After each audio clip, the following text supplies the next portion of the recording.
I'm Sarah Lacey. And I'm Paul Carr. And welcome to Why Is This News? This week we are talking to Nick Woodman, who is the head of GoPro, who is the guy who took us down into the Chilean mines. He personally escorted us. Well, not actually. It was like his camera. Dante's Inferno. His camera did. Yeah. So Nick started a company called GoPro, which was a line of cameras that could go anywhere. He started it because he was, a badass surfer. Yeah. And wanted to feel like a pro surfer, and now they've wound up in Chilean mines and dramatically altered how everyone was connected to the story. Let's ask him how that happened. Let's ask him.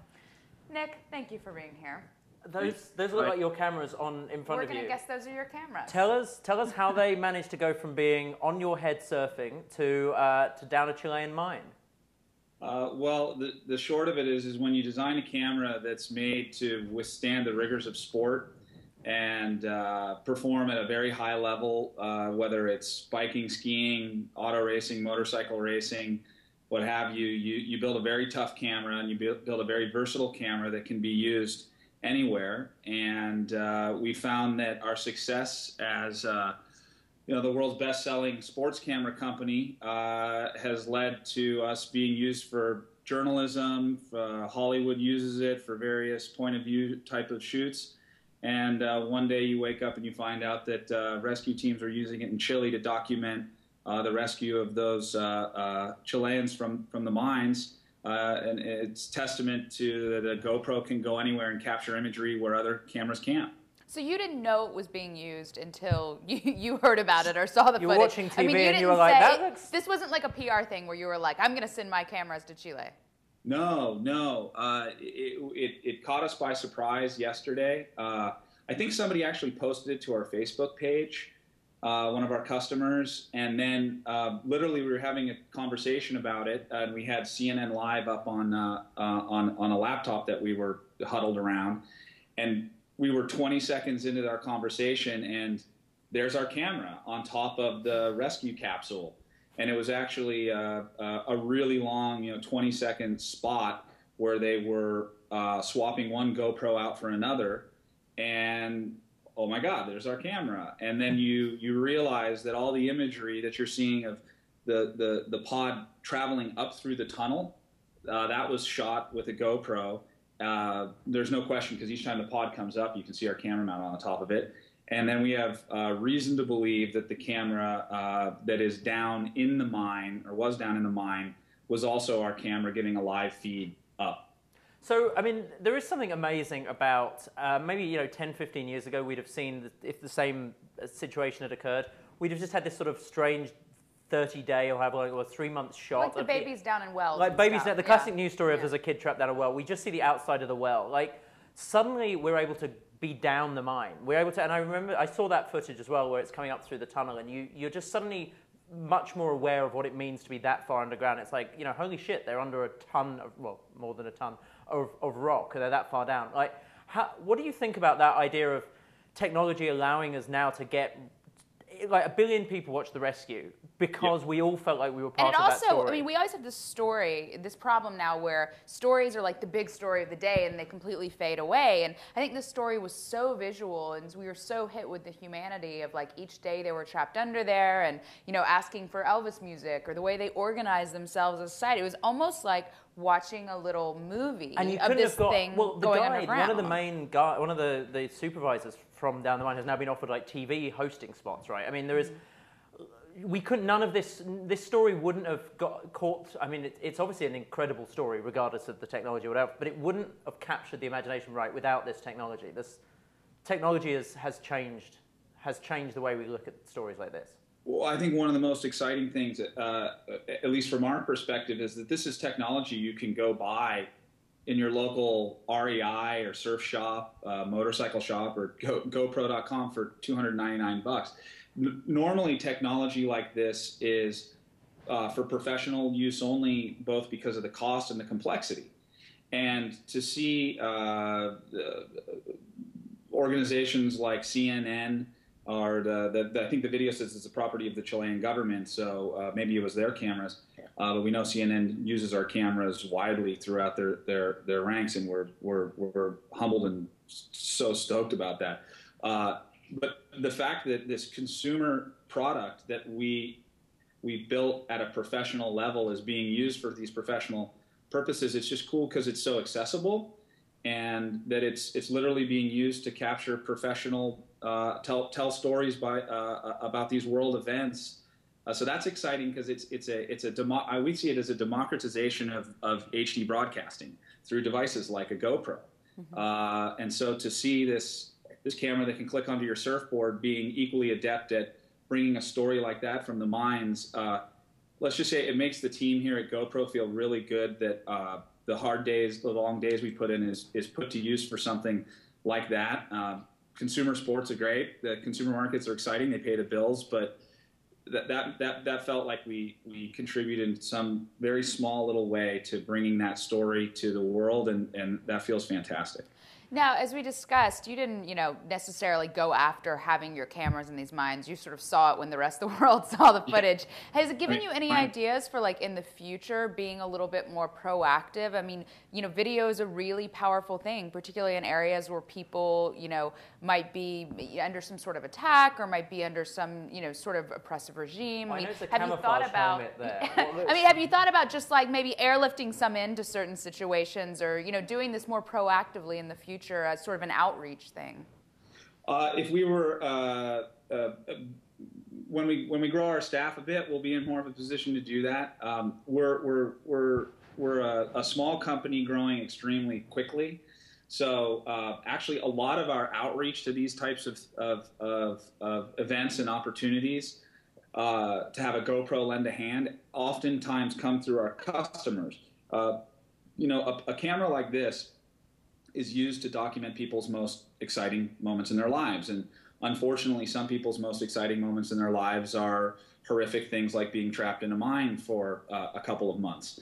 That said, I think it's testament to the versatility of what everybody here at GoPro is making, is that in this case, we didn't have to proactively reach out, right?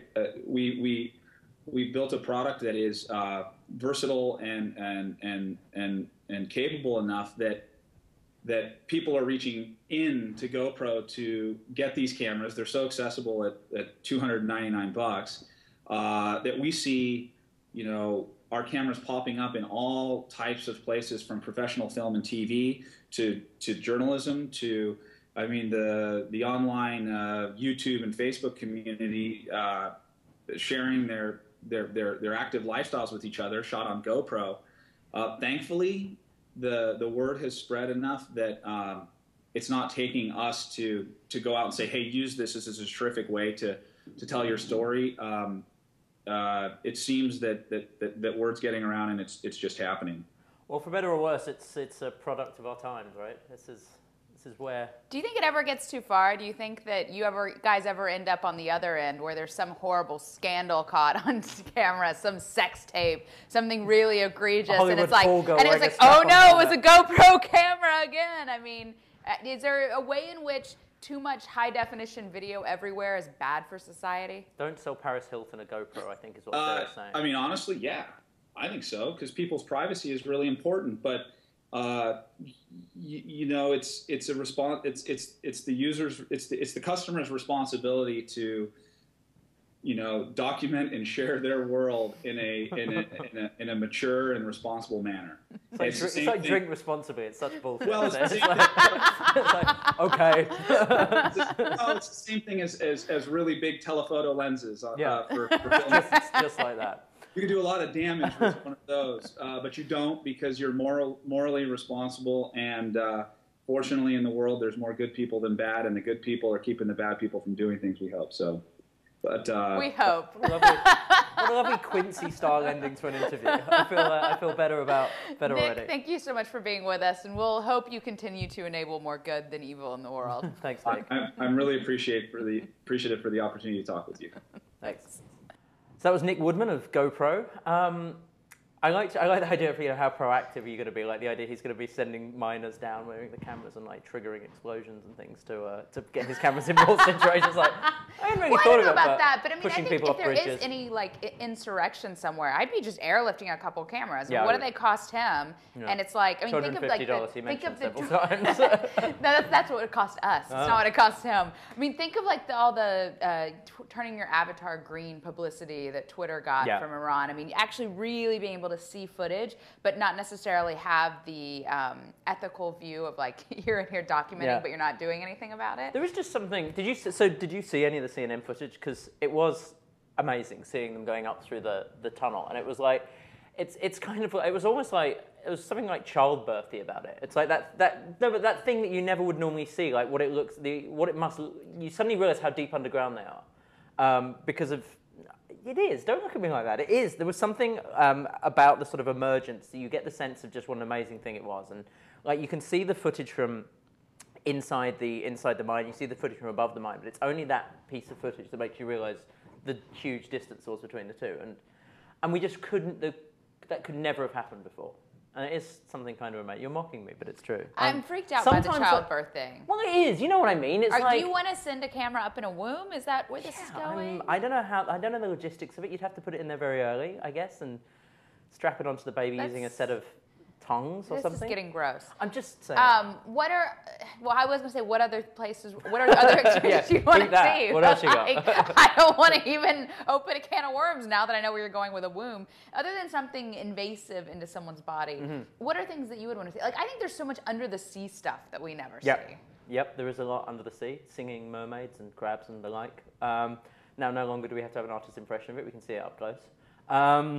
Yeah, there's just so many things. There's so many things that you don't know until something like this happens. You kind of don't know what it is you've never seen. But it's about like from war zones. Like fine, you can have like a camera crew there, and it's one thing. But there's certain things a camera crew is never going to. Right, and having a camera crew there inherently changes the reality. Putting that sort of stuff on, like we saw a camouflage helmet there with one on it. Like having soldiers wearing those.